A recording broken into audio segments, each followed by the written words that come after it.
ये कौन है? बोली यह है रावण की बहन, खरदूषण की बहन शूर्पणखा। ये सुंदर नारी का वेश बना करके आई और भगवान के सामने आकर के खड़ी हो गई। भगवान का सुंदर स्वरूप देख करके, जो करोड़ों कामदेव को लजायमान करने वाले हैं, ऐसा सुंदर स्वरूप देख करके बोली कि तुम सब पुरुष न मौसम नारी। इस सृष्टि में आपके समान कोई पुरुष नहीं है और मेरे समान कोई नारी नहीं है। यह संयोग विधि रचो विचारी। अरे ब्रह्मा जी ने यह संयोग विचार के रचा है। अब ब्रह्मा जी चक्कर में पड़ गए। ब्रह्मा जी बोले कि हमने तो संयोग राम जी का सीता जी के साथ रचा था, तो सीता जी राम जी के साथ है, इसके साथ हमने कब रचा था? झूठ बोल रही है। पहली गलती इसकी कि ये कपट वेश में आई है, दूसरी गलती ये झूठ बोल रही है। लेकिन प्रभु से एक और झूठ क्या बोला कि ताते अवलग रहूं कुंवारी। तीसरा झूठ, तीसरा कपट, तीसरी गलती। इसकी शादी भी हो चुकी है, फिर भी कह रही है ताते अवलग रहूं कुंवारी। वैसे ज्यादा अपने आप को सुंदर मत समझना, ये भगवान से कह रही है। ज्यादा सुंदर मत समझना अपने आप को, आप भी ज्यादा नहीं हो, लेकिन ठीक है चलेगा। मन माना कछु तुम ही निहारी। इतने हो कि हमारा काम चल जाएगा। मन माना कछु तुम ही निहारी। अब बात कर रही है भगवान से। अब भगवान को इसकी आंखों में आंखें डाल के बात करना चाहिए कि नहीं? लेकिन नहीं, भगवान कैसे बात कर रहे हैं? सीता चिताई कही प्रभु बाता, अहि कुमार मोर भ्राता। सीता चिताई कही प्रभु बाता, अहि कुमार मोर भ्राता। सीता चिताई कही प्रभु बाता, अहि कुमार मोर भ्राता, अहि कुमार मोर भ्राता। सीता चिताई कही प्रभु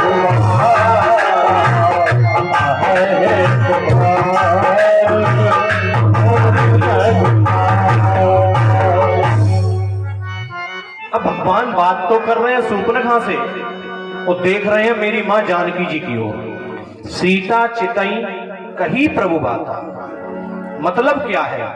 दृष्टि पात्र पर डालना चाहिए, कुपात्र पर नहीं। जो दृष्टि का वास्तव में अधिकारी है उसकी ओर देखना चाहिए, हर किसी की ओर दृष्टि नहीं डालना चाहिए। इसीलिए कन्हैया ने आंखें बंद कर ली। जब कन्हैया ने आंखें बंद करी तो पूतना ने धीरे से इस कन्हैया को अपनी गोद में उठाया। गोद में उठा करके स्तनपान कराने लगी। कन्हैया कहते हो तो मौसी बिल्कुल मानेगी नहीं। कन्हैया ने स्तनपान करना प्रारंभ किया। तो कन्हैया ने सबसे पहले तो स्तनों पर लगा हुआ जहर पान किया, फिर पूतना मौसी का दुग्ध पान किया, जब दूध भी खत्म हो गया तो कन्हैया ने रक्तपान करना शुरू कर दिया। जैसे ही रक्तपान करना शुरू किया, इसके प्राण खिंचने लगे, चिल्लाने लगी, हे दुष्ट छोड़। अच्छा ये देखिए, दुष्ट व्यक्ति जब कोई गलत काम करता है और पकड़ा जाए तो अपने को अच्छा मानता है, दूसरे को दुष्ट मानता है, दूसरे को खराब मानता है, दूसरे में गलती निकालता है। ये पूतना भी वही कर रही है, दुष्ट स्वयं है। और जब कन्हैया प्राणों का संचार खींचने लगे, प्राण खींचने लगे, तो कन्हैया से कहती है दुष्ट छोड़। कन्हैया कहते हैं मौसी, हम एक बार जैसे पकड़ लेते हैं छोड़ते नहीं हैं, हमारी कुश्ती तो आर पार की होती है, छोड़ना नहीं सीखा हमने, हम तो पार लगाकर ही छोड़ते हैं। ये अपने असली स्वरूप में प्रकट हो गई। जब कन्हैया ने नहीं छोड़ा तो असली स्वरूप में प्रकट होकर के कन्हैया को लेकर आकाश मार्ग में उड़ चली। जिन गोपी ग्वालाओं ने देखा घबरा गए, हो इतनी भयानक राक्षसी, नंद बाबा के महल से चिल्ला पड़े, दौड़ करके उसके पीछे गए, और ये आकाश मार्ग में उड़ती जा रही है, तमाम वृक्षों को तोड़ती जा रही है। व्यास जी लिखते हैं कि पतमानोपी तद्देह त्रिगभ्यूतंत्रमाना। तीन गभ्यूति माने 2 कोश, एक गभ्यूति में 2 कोश और 3 गभ्यूति में हो गए तुम्हारे 6 कोश। 6 कोश तक के वृक्षों को इसने तोड़ दिया। वृंदावन से मथुरा के बीच के जो रास्ता है, उस रास्ते में 6 कोस तक के वृक्षों को, वन को तोड़ करके रख दिया इसने, उजाड़ दिया वन को। जब प्राण खिंच गए पूरी तरह से, ये निस्तेज हो गई, तो मथुरा और वृंदावन के बीच में धड़ाम से गिरी। उधर से नंद बाबा वसुदेव जी के कहने पर जल्दी जल्दी कदम रखते हुए चले आ रहे हैं, वो मंत्र जाप कर रहे हैं, हे नारायण मेरे बालक की रक्षा करना, हे नारायण मेरे लाला की रक्षा करना। नारायण से नारायण की रक्षा की गुहार कर रहे हैं।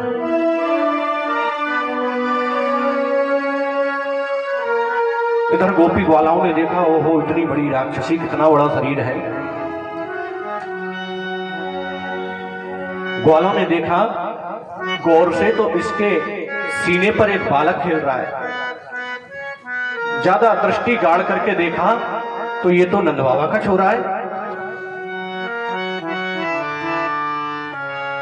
ग्वालों ने व्यवस्था करके जैसे तैसे करके यशोदा मैया को लाए और व्यवस्था कर कुरु के नंद बाबा के छोरा को उसकी छाती पर से उतारा।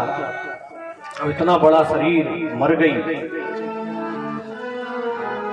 उधर से नंद बाबा आए तो नंद बाबा से सब ग्वाल बोले, बाबा तुम तो चले गए टैक्स देने, कर देने, यहाँ तो देखो गजब हो गया। तो क्या हुआ कि देखो कितनी भयानक, कितनी बड़ी राक्षसी आई है। नंद बाबा बोले, ओहो मेरे वसुदेव जी की ज्योतिष बहुत अच्छी है, उसने कहा था मेरे से, बहुत अच्छी ज्योतिष है। नंद बाबा से बोले, ग्वाल अब इसका क्या करें? नंद बाबा बोले, एक काम करो, कुल्हाड़ी लाओ, दारी को काट के आग लगाए दो। और क्या करोगे इसको, इतना ईंधन कहां से लाएंगे? तो नंद बाबा बोले, जो पेड़ टूटे तो डलिए, इन्हीं पेड़ों को इनके ऊपर डालो और आग लगा दो।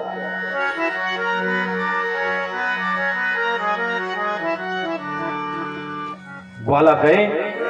व्यास जी कहते हैं कि इस पूतना के शरीर के टुकड़े किए गए, टुकड़े करके जैसे ही इसका संस्कार किया गया, इसके संस्कार से जो धुआं निकला उसमें से सुगंधी आ रही थी, इसके शरीर में से सुगंधी आ रही थी। तो भक्त कहते हैं कि ऐसा इसने कौन सा काम कर दिया कि इसके शरीर से सुगंधी आ रही थी? लगता है इसका नाम अच्छा होगा, इसलिए सुगंधी आ रही थी।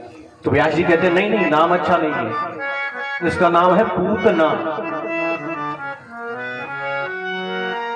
संस्कृत में पूत माने पवित्र और ना माने नहीं। जो पवित्र नहीं है उसका नाम पूतना, अथवा जिसको पूत नहीं है, जिसको बेटा नहीं है, जिसको संतान नहीं है, नाम इसका अच्छा नहीं है। तो भक्त कहते हैं, अच्छा ठीक है, नाम अच्छा नहीं है तो इसका काम अच्छा होगा, इसलिए सुगंधी आ रही है शरीर में से। बोले काम भी अच्छा नहीं है, लोक बालग्नि, छोटे छोटे जो बच्चे हैं ना उनको मारती है, इसका काम भी कोई अच्छा नहीं है।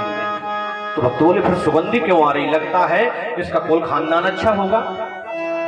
तो व्यास जी कहते कुल खानदान भी अच्छा नहीं है, पूतना लोकबालग्नि राक्षसी, राक्षसी कुल है इसका। तो भक्त बोले जरूर इसका खान पान अच्छा होगा। तो व्यास जी कहते खान पान भी कोई अच्छा नहीं है इसका, रुधिरासना खून पीती है, इसका खान पान भी बहुत अच्छा नहीं है। तो भक्त बोले कुछ अच्छा नहीं है तो विचार तो कम से कम इसके अच्छे होंगे, इसलिए इसके शरीर में सुगंधी आ रही है।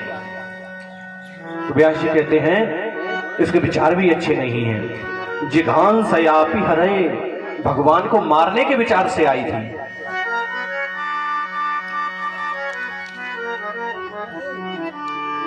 तो भक्त कहते हैं फिर इसके शरीर में सुगंधी कैसे आई।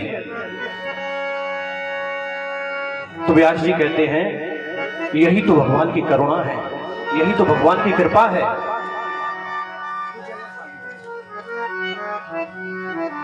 वो अकारण ही कृपा करते हैं, भगवान का स्वभाव है कृपा करने का। देखिए जिसका जैसा स्वभाव होता है वो काम करता है। एक कोई संत थे नदी में स्नान कर रहे थे, स्नान करने के बाद में अंजलि में हाथ में जल भर के सूर्य नारायण को देते कि एक बिच्छू था वो अंजलि में आ जाता, संत को काट लेता। संत जी कई बार ऐसा किया, संत जी ने अंजलि में जल भरे बिच्छू आ जाए, बिच्छू काट ले। एक भक्त देख रहा था, भक्त ने कहा महाराज इस बिच्छू ने कितनी बार आपके हाथ में डंक दे मारा, इसको उधर उठाकर फेंक क्यों नहीं देते अथवा इसको मार क्यों नहीं देते।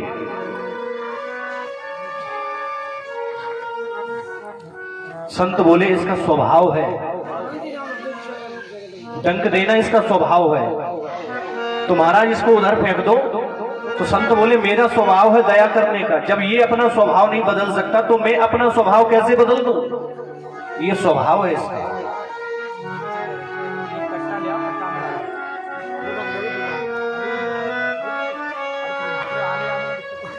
बुंदेलखंड की बात है, कोई गांव था, एक व्यक्ति आया उस गांव में। व्यक्ति ने पूछा गांव में जाकर के क्यों भैया रामपुरा गांव यही है, बोले हाओ। दूसरे से पूछा क्यों भैया रामपुरा गांव यही है, वो भी बोले हाओ। बुंदेलखंड में उस गांव में हाउ कहते थे। ये बोला कि लगता है इस गांव में सारे के सारे अनपढ़ हैं, कैसे बोलते हैं हाउ। तीसरी जगह पूछा क्यों भैया रामपुरा गांव यही है, बोले हाउ। उसने सोचा सारे सब के सब लगता है मुझे अनपढ़ हैं। एक व्यक्ति मिला, उससे पूछा क्यों भैया रामपुरा गांव यही है, वो बोला जी हाँ। तो उसने उससे कहा लगता है आप पढ़े लिखे हैं, इस गांव में मैं जिससे भी पूछता था वो सब कहते थे हाउ। आपने कहा जी हाँ आप पढ़े लिखे जान पढ़ते हैं, तो वो भी बोले हाउ। तो जैसा स्वभाव होगा वो निकल जाता है। परमात्मा का स्वभाव है करुणा करने का, तो करुणा करेंगे, इस पर भी करुणा कर दी। और ये जो पूतना है ना, ये राजा बलि की बेटी रत्नमाला है। जब भगवान वामन का रूप बना करके आए और बलि से दान मांग रहे थे 3 पग भूमि, तो ये रत्नमाला कह रही थी वाह कितना सुंदर सलोना स्वरूप है, मन करता है इसको तो गोद में उठाकर स्तनपान कराया जाए, दूध पिलाया जाए। भगवान ने मन की भाषा को समझा, भगवान बोल उठे कि चिंता मत करो, तुम्हारा मनोरथ सिद्ध होगा। तो इसीलिए इसने आज पूतना के रूप में आकर के कन्हैया को उठाकर स्तनपान कराया, दूध पिलाया। तो जैसे ही भगवान वामन से विराट बन गए, 3 पग में सब कुछ नाप लिया, बलि के पास कुछ भी नहीं रहने दिया, तो यही रत्नमाला कहने लगी कि ऐसे बालक को दूध क्या पिलाएं, दूध में जहर लगा करके जहर पिला देना चाहिए इसको। तो भगवान कहते हैं ये भी मनोकामना पूरी होगी, तो इसीलिए जहर लगा करके आई है। भगवान की तो आदत है। किसी ने कहा भी है कृपा की न होती जो आदत तुम्हारी। कृपा करने की आदत है, और भगवान की कृपा करने की अगर आदत नहीं होती तो भगवान के दरवाजे पर कौन जाता? बताओ, आप जाते कि हम जाते? गांव में कोई व्यक्ति हर किसी का काम कर देता है तो उसी व्यक्ति के दरवाजे पर सब जाते हैं। जरा जरा सी बात पर कोई मना कर दे, अकड़ के बोले, उसके दरवाजे कोई नहीं जाता। तो सोनी ही रहती अदालत तुम्हारी। अगर भगवान करुणा नहीं करते तो भगवान की अदालत, भगवान की चौखट, भगवान का दरवाजा, भगवान का मंदिर सूना पड़ा रहता। जो तीनों के दिल में जगह तुम न पाते, तो किस दिल में होती हिफाजत तुम्हारी। मेरे प्रभु ने तो दीन दुखियों के हृदय में जगह पाई है प्यारे। जिसको दुखी देखते हैं मेरे गोविंद, उसके हृदय में जाकर विराजमान होते हैं और अखंड शांति प्रदान कर देते हैं। दीन दुखी देखा सुदामा जी को, दीन दुखी देखा मेरी सबरी मां को, दीन दुखी देखा सुखिया खटीकन को। जो भी दीन दुखी दिखता है भगवान को, उसे पुकारने की जरूरत नहीं है, भगवान अपने आप पहुंच जाते हैं। बस हृदय से एक बार स्मरण कर ले। इसके हृदय में से, इसके शरीर में से सुगंधी आने लगी। पूतना का संस्कार किया, पूतना लौट के नहीं गई तो कंस को चिंता पड़ने लगी। एक दिन मैया ने क्या किया? मैया की बड़ी विचित्र स्थिति है यशोदा मां की। कन्हैया अगर लेटे हैं और हिल गए तो मैया बलौआ दिलवा देती। आज कन्हैया हिला है, बिलौआ है। कन्हैया ने करवट बदली तो मैया ने तुरंत बिलौआ लगवा दिया। आज कन्हैया ने करवट बदली है, बिलौआ है गाने का। इतनी प्रसन्न है मां। आज कन्हैया को मैया ने पलना में सुलाया और मैया ने गोकुल में बिलौआ लगवा दिया कि आज कन्हैया ने पहली बार करवट बदली है। अपने यहाँ बिलौआ है, सब गोपियां गाने को आना। अब मैया ने विचार किया सब गोपियां आंगन में आके गाएंगी, शोर होगा तो कन्हैया जग जाएगा। तो मैया ने कन्हैया का पलना बाहर जाके एक बैलगाड़ी के नीचे जाकर के डाल दिया। गोपियां आई, गाने लगी, नाच गाना होने लगा और इधर कन्हैया गाड़ी के नीचे सोए हुए हैं। कन्हैया की नींद खुली। कन्हैया ने विचार किया, ओहो हमारे लिए गाने गाए जा रहे हैं और हमको मकान के बाहर गाड़ी के नीचे लेटा दिया, ये कौन सी बात हुई। तो कन्हैया ने रोना चालू किया। बच्चों के पास एक ही बल होता है, रो देते हैं। कन्हैया ने रोना चालू किया, लेकिन नाच गाने की आवाज इतनी तेज थी कि किसी ने उनकी बात नहीं सुनी। इतने में ही कंस मामा ने एक दूसरा राक्षस भेज दिया, सकटासुर। उस राक्षस ने आकर के देखा कन्हैया गाड़ी के नीचे लेटा हुआ है, तो राक्षस ने विचार किया इस गाड़ी पर मैं वजन रखूंगा, गाड़ी के नीचे पलना दब जाएगा, ललना दब जाएगा, दोनों चकनाचूर हो जाएंगे। वह राक्षस आकर के गाड़ी के ऊपर वजन रखने लगा। जैसे ही वजन रखा तो कन्हैया ने विचार किया, ओहो मामा जी के सेवक आ गए। कन्हैया जी ने अपने चरण का स्पर्श गाड़ी से करवाया तो गाड़ी के सहित वह सकटासुर आकाश मार्ग में चला गया और वहां से धड़ाम गिरा और उसके प्राण पखेरु उड़ गए। बोलिए कृष्ण कन्हैया लाल की जय हो। गाड़ी टूट गई पूरी तरह से। कुछ ग्वाल जो बाहर खेल रहे थे, गाड़ी टूटने की आवाज सुनी, दौड़ करके मैया के पास गए। मैया मैया मैया, बड़ा गजब हो गया। बोले क्या? तो दौड़ करके आ, मैया को टूटी गाड़ी दिखाई। मैया पूछती कैसे टूट गई? तो कन्हैया ग्वाला कहते हैं कि माँ माँ तेरे लाला ने गाड़ी में ऐसी लात मारी कि गाड़ी आकाश में चली गई। मैया बोली तुमने भांग तो नहीं पी रखी? कोई मेरा छोटा सा लाला गाड़ी में लात मारे, गाड़ी आकाश में चली जाए, वाह कुछ भी बोल रहे हो। बोले नहीं नहीं मैया सही कह रहे हैं, हमने अपनी आंखों से देखा। मैया बोले कि निश्चित ये नशा करी, भांग पी करके आए। मैया ने कन्हैया को उठाया, उसकी नजर उतारी और अंदर ले गई, राइनो इत्यादि किया। भगवान ने इस तरह शकट भंजन किया। एक राक्षस कंस मामा ने और भेजा, तृणासुर। तृणासुर कहते हैं जो गांव में गर्मी के समय में लांगूट आता है, छोटी छोटी चीजों को उड़ा करके ले जाता है। तो तृणावर्त नामक राक्षस आया, कन्हैया को बैठा हुआ देखा, तो तृणावर्त ने उस समय कन्हैया को अपने प्रकट स्वरूप में उठा करके आकाश मार्ग की ओर ले गया। कन्हैया बोले ओहो मामा जी, आज तो पूरे वृंदावन की सैर कराओगे। कन्हैया बोले पहले इन सारी गलियों को देख लें, गोकुल की को फिर देखेंगे तुम्हें। मामा के कंधे पर कन्हैया बैठे पूरे गोकुल में घूम रहे, देख रहे हैं, ये विशाखा की गली है, ये ललिता की गली है, ये चंद्रसखी की गली है, ये कुंज गली है, सारी गलियों को घूम लिया भगवान ने। अब भगवान ने इसके कंधे पर बैठे बैठे भजन बढ़ाना चालू किया। तृणावर्त ने सोचा मैं कोई पत्थर तो नहीं उठा लाया, इतना भारी कहां से हो गया।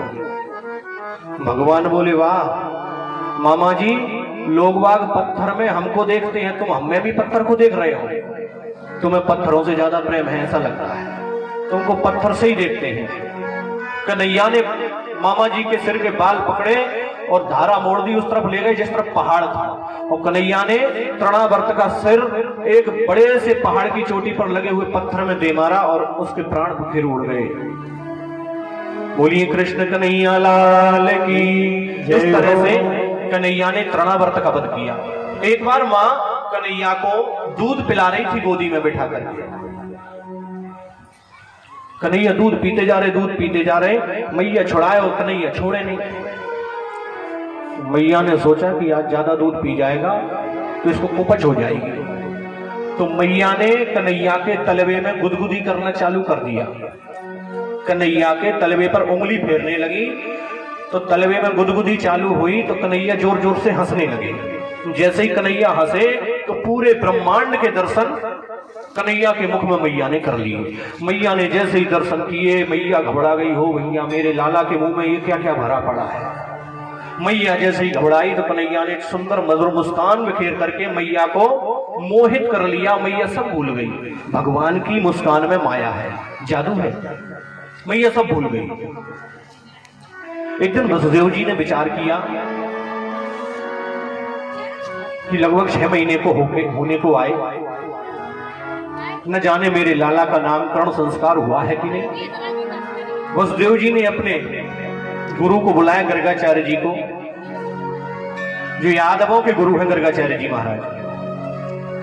उनको बुलाया और कहा कि महाराज आप जाकर के देखिए तो सही गोकुल में मेरे बच्चों का नामकरण संस्कार हुआ है कि नहीं हुआ, अगर ना हुआ हो तो आप करके आइए। तो गर्गाचार्य जी महाराज गए गोकुल में, घूम रहे थे कि नंद बाबा ने दर्शन किए, चरण स्पर्श किए, महाराज कहां से आगमन हुआ है, आइए पधारिए, कौन है आप। तो गर्गाचार्य जी अपना परिचय दे रहे हैं। गर्गः पुरोहितो राजन यदूनां सुमहातपा ब्रजं जगामनन्दस्य वसुदेव प्रचोदितः।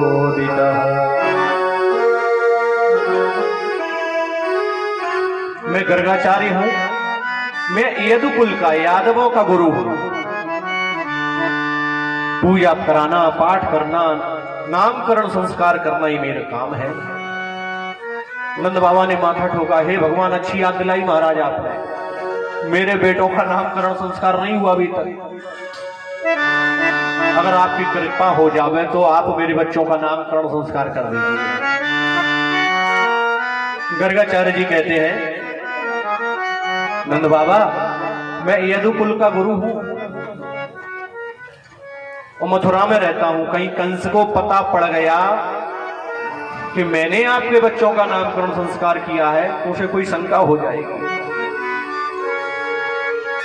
तो नंद बाबा बोले हम बिलौआ देंगे ही नहीं, हम चुपचाप कराएंगे, आप तो कर दो। बोले चुपचाप कैसे कराओगे? तो हम गौशाला में करा लेंगे, किसी को नहीं बुलाएंगे। गर्गाचार्य जी बोले तो ठीक है कर देंगे हम। गर्गाचार्य जी को लेकर के नंद बाबा गौशाला में पहुंचे हैं, सुंदर बैठने की व्यवस्था करी, दौड़ करके अपने महल में गए। यशोदा मैया से, रोहिणी मैया से कहा सुनो एक बहुत पहुंचे हुए महात्मा जी आए हैं, बच्चों को ले चलो, उनसे अपने बच्चों का नामकरण संस्कार करवाएंगे। यशोदा मैया बोली ऐसे खड़िया पलटन बाबा तो बहुत घूमते फिरते हैं, न जाने कौन से बाबा को पकड़ लाए। रोहिणी मैया से बोली यशोदा मैया एक काम करो, मेरे लाला को तुम ले लो, तुम अपने लाला को हमें दे दो, अदला बदली करके चलते हैं। अगर सच्चे बाबा होंगे तो पहचान जाएंगे, कोई खड़िया पलटन होंगे तो ऐसे ही चले जाएंगे। एक दूसरे का लाला अदला बदली करके ये दोनों लेकर के आई, गौशाला में पहुंची। जैसे ही यशोदा जी की गोद में रोहिणी के लाला को देखा तो कहने लगे गर्गाचार्य जी अयम ही रोहिणी पुत्रो रमयन सुहृदो गुणै आख्यास्यते रामयति बलाधिक्यात् बलम विदु। मैया आपकी गोदी में जो लाला है वो आपका नहीं है, वो रोहिणी का बेटा है। अब मैया मुंह फाड़ के रह गई है, भगवान ये तो असली बाबा है, हमने तो इनकी परीक्षा ले ली, सच्चा बाबा है, ये रोहिणी का बेटा है, ये सबके हृदय में रमण करता है, इसलिए इसका नाम होगा राम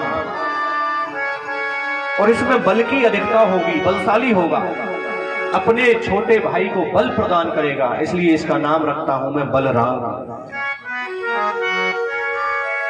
बोलिए बलराम भगवान की जय हो। बलराम जी का नामकरण किया और कहा मैया इसको एक गर्भ से खींचकर दूसरे गर्भ में स्थान दिया गया, संकर्षण किया गया, इसलिए इसका नाम होगा संकर्षण। अब गर्गाचार्य जी ने कन्हैया की ओर देखा, जैसे ही कन्हैया की ओर देखा तो गर्गाचार्य जी की समाधि लग गई, त्राटक समाधि लग गई। त्राटक समाधि समझते हो? त्राटक समाधि होती है मुंह खुला रह जाए, श्वास रुक जाए, आंखें खुली रह जाए। अब गर्गाचार्य जी की आंखें खुली की खुली रह गई, मुंह खुला का खुला रह गया, श्वास आना जाना रुक गई। मैया ने 1 मिनट इंतजार किया, 2 मिनट इंतजार किया, 5 मिनट इंतजार किया। मैया ने विचार किया ये बाबा जी को क्या हो गया, मुंह खोले ही बैठे हैं जब से, लगता है बाबा जी चले तो नहीं गए। मैया ने अपनी उंगली बाबा जी की नाक के पास ले गई, श्वास आ रही है कि नहीं आ रही, तो श्वास भी नहीं आ जा रही। मैया बोली ये कलंक हमारी माथे मड़ा। कन्हैया ने सोचा कि बाबा जी आप तो समाधि लगा करके हमारे दर्शन कर रहे हो प्रेम से, और मैया तो कुछ और ही सोच रही है। तो कन्हैया ने अपने नन्हे से हाथ ऊपर को बढ़ाए और बाबा जी की दाढ़ी नोच ली, और जैसे ही बाबा जी की दाढ़ी नोची तो महाराज जी की समाधि खुल गई। मैया बोली बाबा जी आपने तो हमें डरा ही दिया, हम तो सोच रहे थे कि बाबा जी तो पधार गए। बाबा जी मेरे बेटे का भी नामकरण करो। गर्गाचार्य जी कहते हैं कितने नाम रखूं मैं इसके, किस नाम से पुकारूं? इनके नाम अनेक अनूपा, मैं नन कहूं स्वमति अनूपा, मैं नन कहूं स्वमति अनूपा। इनके नाम अनेक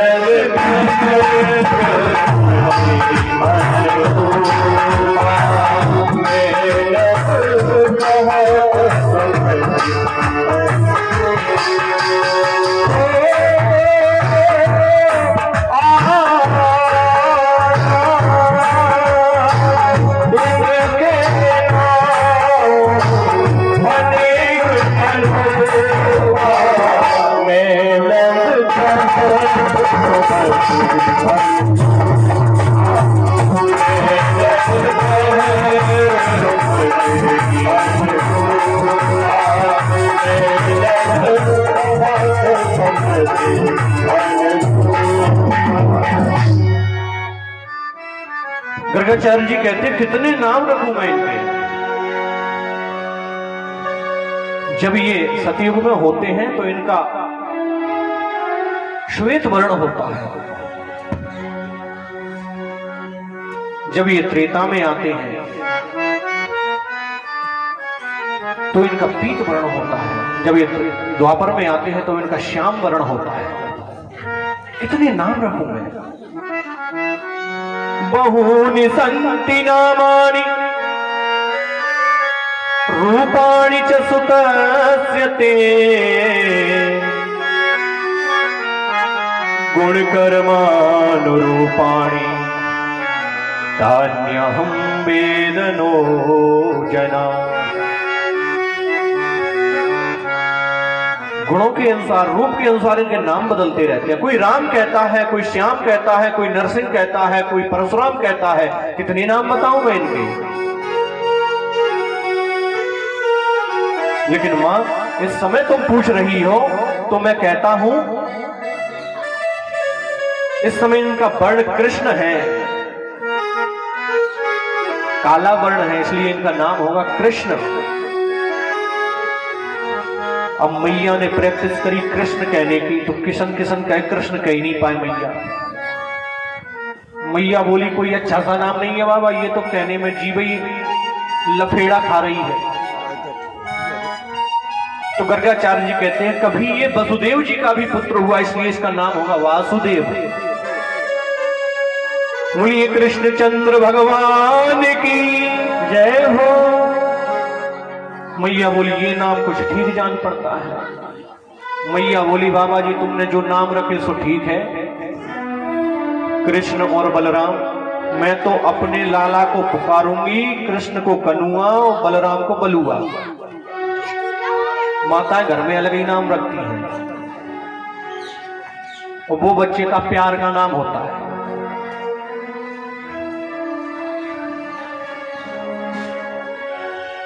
बहुत सारा दान दिया गर्गाचार्य जी महाराज को। दान देकर के नंद बाबा ने विदा किया। कन्हैया बलराम जी नित्य नई नई लीलाएं करते हैं, मैया के मन को रिझाते हैं। जब ये गोकुल में लीलाएं कर रहे थे तो भोले बाबा से नहीं रहा गया। देखिए भोले बाबा का इष्ट कौन है? भगवान का बाल स्वरूप। जो भगवान का बचपन का स्वरूप है वो मेरे भोले बाबा का इष्ट स्वरूप है, इष्ट देव है।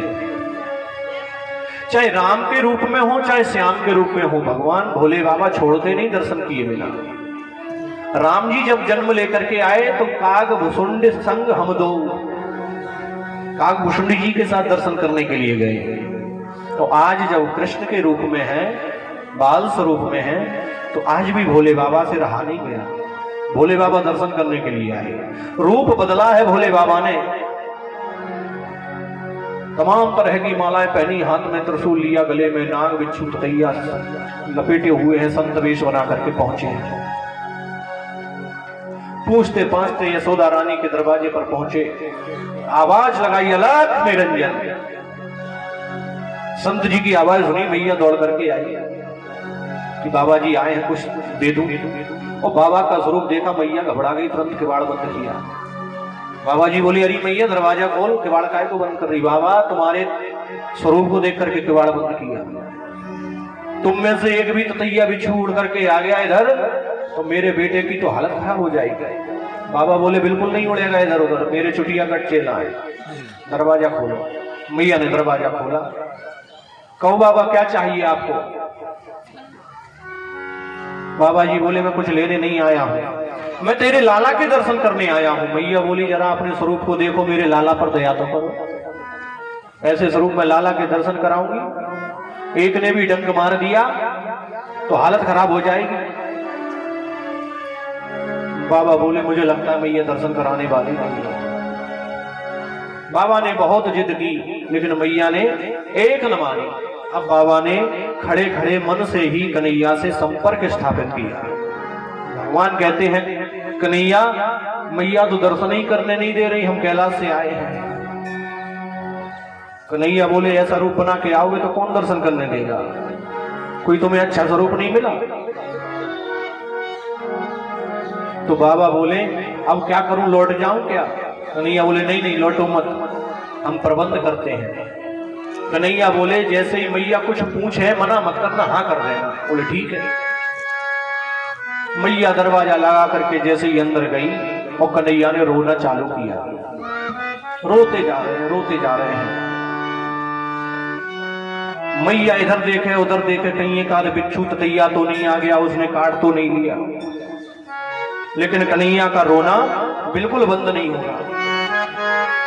मैया ने गोपी ग्वालाओं को बुलाया, दास दासियों को बुलाया, देखो तो सही क्या हो गया मेरे लाला को।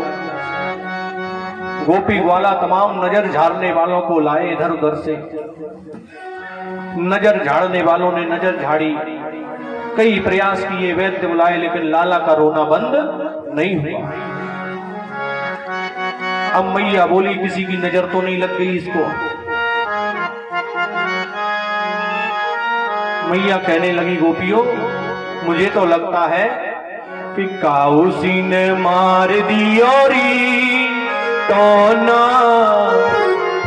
काउसी ने मार दियोरी टोना, मेरो मचलो श्याम सलोना, काउसी ने मार दियोरी टोना, मेरो मचलो श्याम सलोना, काउसी ने मार दियोरी टोना, मेरो मचलो श्याम सलोना, काउसी ने मार दियोरी टोना, मेरो मचलो श्याम सलोना, मेरो मचलो श्याम सलोना, मेरो मचलो श्याम सलोना, मेरो मचलो श्याम सलोना, मेरो मचलो श्याम सलोना, काउसी ने मार दियोरी टोना, मेरो मचलो श्याम सलोना, काउसी ने मार दियोरी टोना, मेरो मचलो श्याम सलोना।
पहले ही मैंने कभी लाल सफेद बीच न चोना, पहले ही मैंने कभी लाल सफेद बीच न चोना, पहले ही मैंने कभी लाल सफेद बीच न चोना, पहले ही मैंने कहीं लाल इन सफेद बीच न चोरा, बुरी नजर है इन गोपिन की, बुरी नजर है इन गोपिन की, पढ़ने से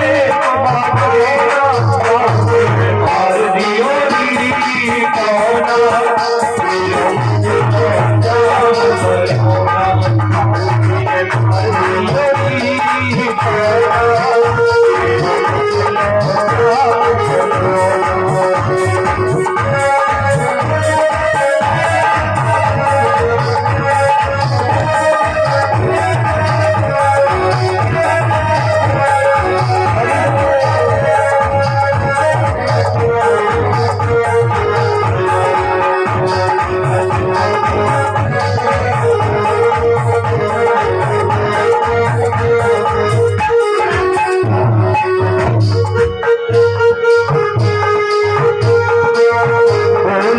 ललिता और विशाखा यशोमती माय सुलोना।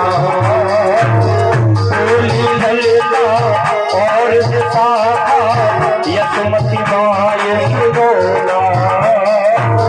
बोली ललिता और विशाखा यशोमती माय सुलोना। बोली ललिता और विशाखा यशोमती माय सुलोना।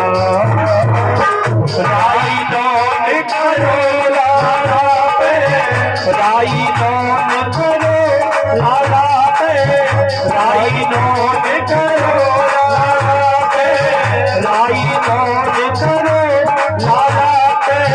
हर जगह मार दिया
नंदन भगवान की जय हो। कन्हैया ने रोना बंद नहीं किया तो एक गोपी बोली, मैया एक बाबा जो बाहर खड़ा है उसी ने तो कुछ नहीं कर दिया। तो मैया बोली, हो ना हो उसी की करतूत है। बड़ी देर से लगा था मेरे से, लाला के दर्शन करा दे, लाला के दर्शन करा दे। मैंने मना कर दिया। मुझे तो लगता है कोई जादू टोना जानता है, उसी ने कर दिया। तो गोपी बोली, मैया एक बार हाथ जोड़ के उसी से निवेदन कर ले, कोई नजर वगैरह झाड़ना जानता हो तो। मैया डरती सहमती गई, बाबा जी से बोली, बाबा जी आप नजर झाड़ना जानते हो क्या? बाबा जी तो कन्हैया की पार्टी पड़े पड़ाए थे। बाबा तुरंत बोले, बिल्कुल जानते, हम जैसी नजर कोई उतार ही नहीं पाता। तो मैया तुरंत अपने लाला को लेकर के आई। मैया ने कहा, मेरे लाला की नजर उतार दो बाबा। अब बाबा बोले, मेरी नजर उतारने की पद्धति अलग है। बोले क्या? मैं जिसकी नजर उतारता हूं उसको अपनी गोदी में बैठा लेता हूं, तब नजर उतारता हूं। मैया बोली, बाबा जरा सा तो रहम करो, मेरा नन्हा सा बालक और तुम्हारे गले में सांप बीछू ततैया। बाबा बोले, मैया बिल्कुल चिंता मत करना, पाप सब के सब छुट्टियां कट चला, एक नहीं बोलेगा। मैया ने डरते से हमते भोले बाबा के हाथों में अपने लाला को दिया। बाबा ने गोदी में नन्हे स्वरूप को लेटा करके दर्शन करना प्रारंभ किया। जैसे ही कन्हैया बाबा की गोदी में गए, कन्हैया ने रोना बंद कर दिया। तो मैया बोली, हो ना हो इसी की करतूत थी, देखो लेते ही बंद हो गया।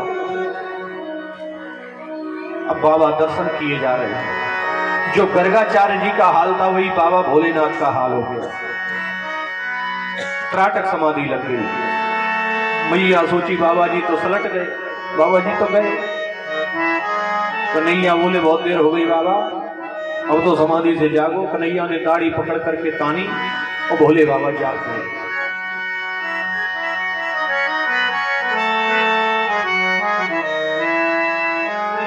ऐसे भोले बाबा ने मेरे कन्हैया के दर्शन किए।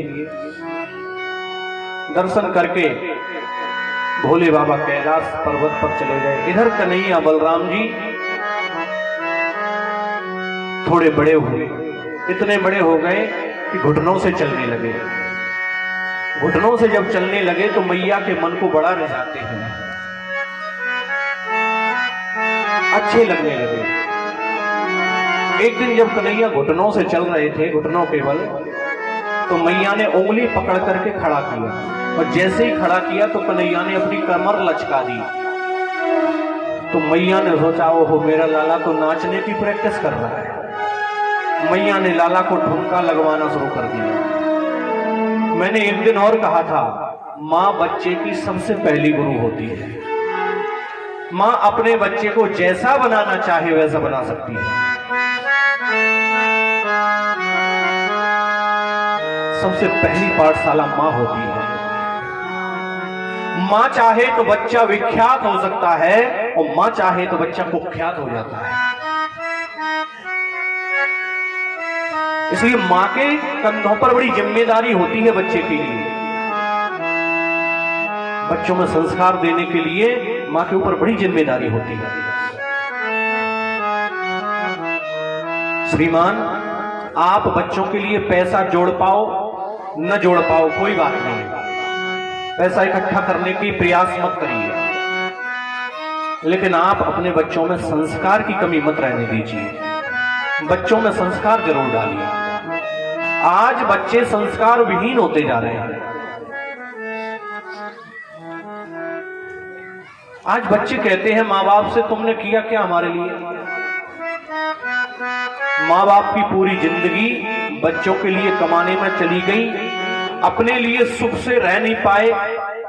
जैसा पहनना था इच्छा होती थी पहनने की, अच्छा पहनने की पहन नहीं पाए, अच्छा खाने की इच्छा होती थी नहीं खा पाए। बोले 4 पैसे बचेंगे बच्चों के काम आएंगे। और वही बच्चा जब बड़ा होता है तो माँ बाप से कहता है, तुमने क्या किया हमारे लिए? अपने मेहनत की कमाई का एक एक कतरा तुम्हारे लिए लगा दिया कि मेरा बच्चा अच्छा पढ़ जाए, अच्छी जगह पहुंच जाए, उसका जीवन अच्छी जगह व्यवस्थित हो जाए, उसका अच्छा विवाह हो जाए, उसके लिए मकान बन जाए। और वही बच्चा कहता है उस समय में कि आपने क्या किया हमारे लिए?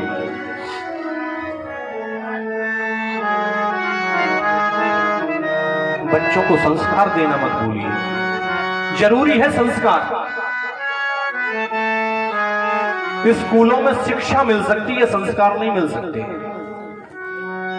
संस्कार आपको गुरुकुल में ही मिलेंगे, गुरुजी पर ही मिलेंगे, संतों के यहां जाने पर ही मिलेंगे, व्यासपीठ के आगे ही मिलेंगे। इसलिए भगवान की कथाओं को सुनना, पढ़ना, घर में नित्य रामायण का पाठ होना चाहिए। हर घर में रामायण है, हर घर में गीता है, हर घर में धार्मिक ग्रंथ रखे हुए हैं।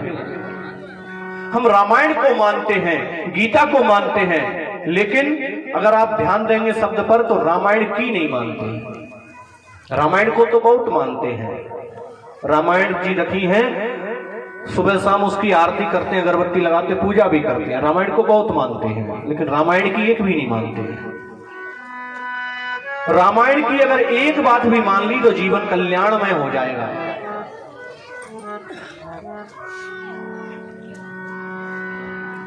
शायद पहले या दूसरे दिन कथा में कहा था कि पंडित जी कथा करा ली, भागवत करा ली, राम कथा करवा ली,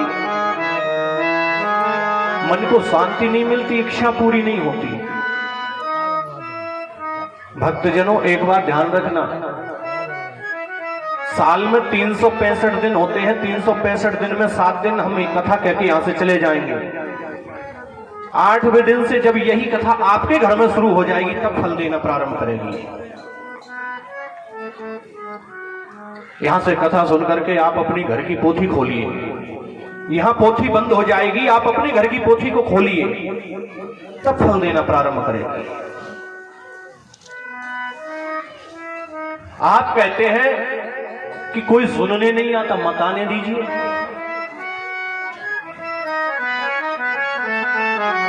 बंगाल के एक कवि हैं रविंद्रनाथ टैगोर जी, उनका एक सूत्र है, अकेले चलो। कोई नहीं आ रहा साथ में, अकेले चल पड़ो। 2-4 दिन बाद देखेंगे आप, एक आएगा पीछे। 15 दिन बाद देखेंगे 2 हो जाएंगे। महीने भर बाद 4-6 लोगों की भीड़ आपके पीछे हो जाएगी। धीरे धीरे करके जन समुदाय आपके पीछे खड़ा होगा, अकेले चल पड़िए, इंतजार मत करिए किसी का। आप अपने घर में रामायण का, मानस का, भागवत का अध्ययन करिए।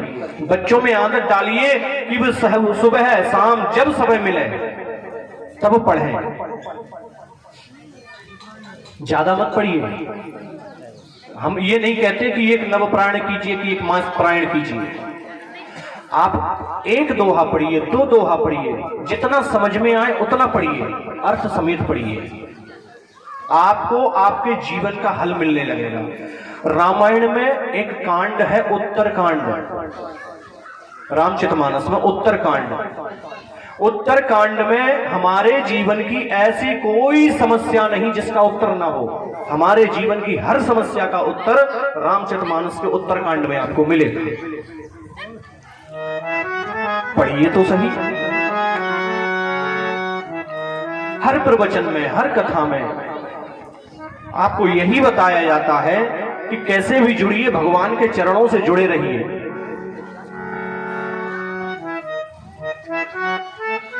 माता पिता की सेवा करिए। माता पिता जीते जाते भगवान हैं इस संसार में।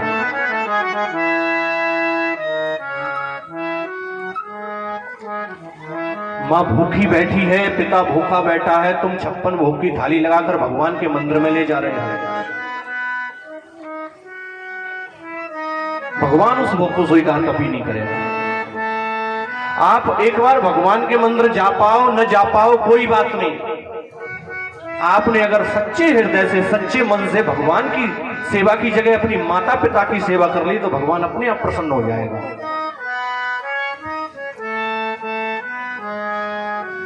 महाराष्ट्र की घटना है एक। महाराष्ट्र में एक भक्त हुए,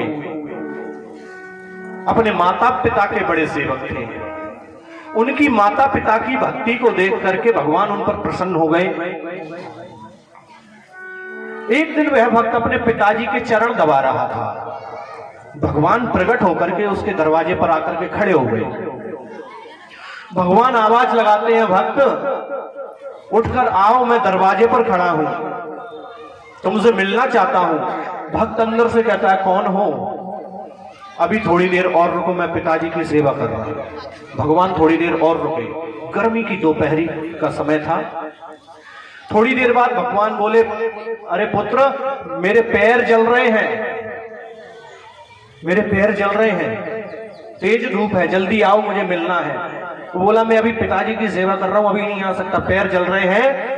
तो वह भक्त एक ईंट पर बैठ करके अपने पिताजी के चरण दबा रहा था, तो वो ईंट उठा करके फेंक दी। बोले, इस ईंट पर खड़े हो जाओ, पैर जल रहे हैं। तो भगवान ईंट पर खड़े हो गए। भगवान का नाम पड़ गया विट्ठल भगवान। धीरे धीरे वही नाम अपभ्रंश होकर के हो गया विट्ठल भगवान, जो महाराष्ट्र में विट्ठल भगवान है। तो माता पिता की सेवा का परिणाम यह होता है कि आज हम अपने भाई को राखी बाद में बांधते हैं, पहले श्रवण कुमार को राखी बांधी जाती है। माता पिता की भक्ति का फल।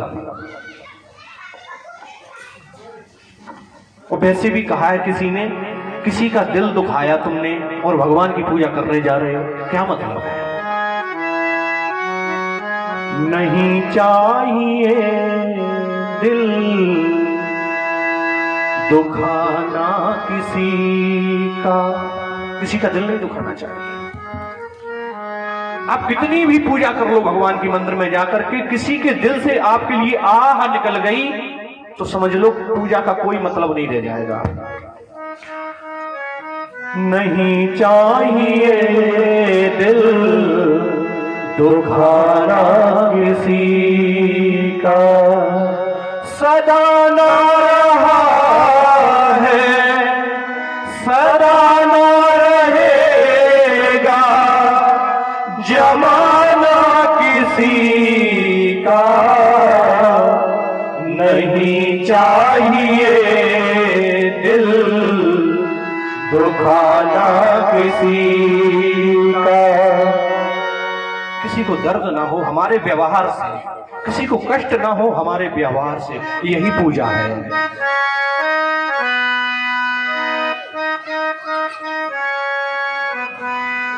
कल की कथा में भी आपको बताया था, आज फिर से वही बात दोहरा रहा हूं।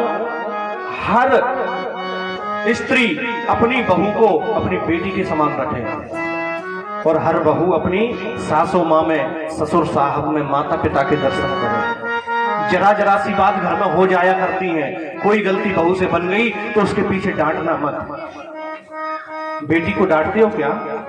डांटना मत। और कुछ अगर माँ ने कह भी दिया, सासू माँ ने या ससुर साहब ने कह भी दिया, तो आपके माता पिता के बराबर है, उसका बुरा नहीं मानना कभी। आप ऐसे जरा जरा सी बातों का बुरा मानोगे, जरा जरा सी बातों पर घर में कलह करोगे, झगड़ा करोगे, तो घर स्वर्ग नहीं होगा, नरक बन जाएगा।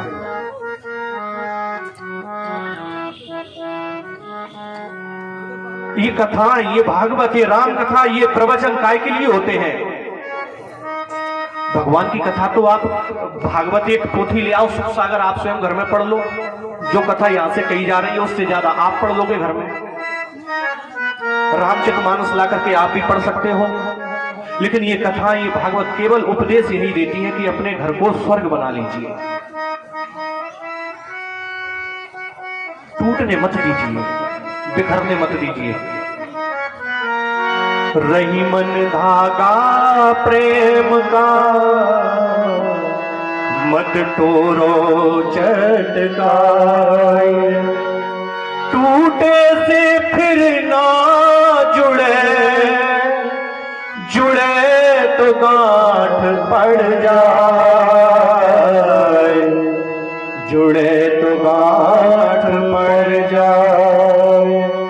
ये प्रेम का जो धागा है ना, तोड़ना मत इसे। एक बार टूट गया, कितना भी जोड़ने का प्रयास करना, जुड़ने वाला नहीं है। जोड़ोगे भी तो गांठ पड़ जाएगी। दरार नहीं आना चाहिए। आज भाई भाई के बीच में दरारें हैं। जरा जरा सी बात के पीछे भाई भाई अलग हो जाते हैं। मानस सिखाती है, सीखना है तो मानस से सीखिए। भाई के प्रति भाई का क्या कर्तव्य है। जिस रास्ते से मेरे राम, मेरी मां जानकी और लखनलाल जी गए, तो राम जी हाथ जोड़ करके भूमि मैया से कहते हैं, हे मां, मैं तो निकल गया, इस रास्ते को साफ कर देना। इस रास्ते पर कांटे नहीं होना चाहिए, इस रास्ते पर ये भूमि कड़क नहीं होना चाहिए, मुलायम हो जाना चाहिए, नरम हो जाना चाहिए। तो भूमि देवी कहती है, क्यों राम, तुम तो निकल गए, अब क्या करना तुम्हें? बोले, मैं तो निकल गया, लेकिन मुझे पता है कि जैसे ही भरत को सूचना मिलेगी वो रह नहीं पाएगा, और वो मेरे लिए मैं दौड़ता हुआ इन रास्तों से आएगा। जब भरत आएगा तो कहीं उसे एक कांटा भी चुभ गया तो भरत को उस कांटा चुभने का दर्द नहीं होगा, उसे दर्द होगा कि मेरे भैया इस रास्ते से कैसे गए होंगे। इसलिए भाई भाइयों के संबंधों में दरार नहीं आना चाहिए, यही सिखाती है कथा।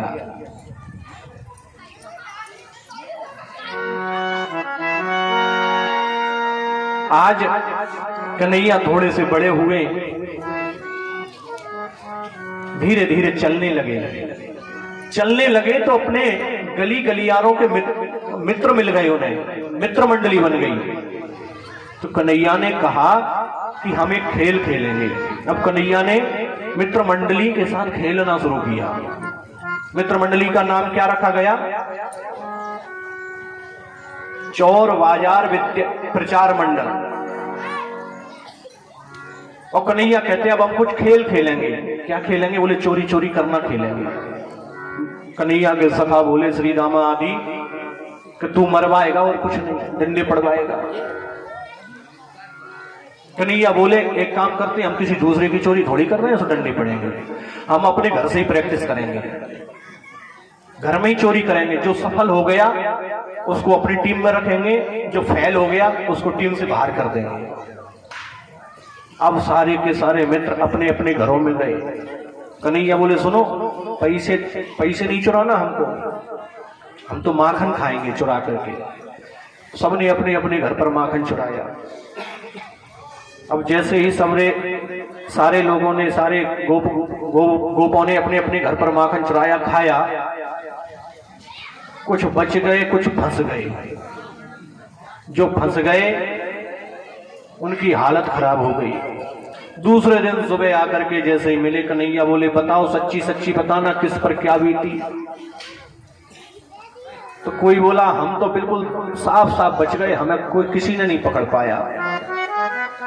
एक वाला बोला कि मैं तो ऐसा पकड़ा गया और ऐसी मेरी फुकाई लगी है, ऐसी पिटाई लगी है कि कमर अभी तक दर्द कर रही है। कन्हैया अच्छा खेल तूने खिलाया, हमें नहीं खेलना ऐसा खेल। कन्हैया बोले चलो कोई बात नहीं, कम से कम शुरुआत तो करी, अब हम अपने इस खेल को आगे बढ़ाएंगे। अब कन्हैया अपने ग्वालों के साथ वृंदावन में नित्य, गोकुल में नित्य नई लीलाएं करते हैं। गोकुल में गली गली में जाते हैं, कभी इस गोपी के घर, कभी उस गोपी के घर। रुपया पैसा नहीं चुराते, केवल माखन चुरा चुरा करके खाते हैं।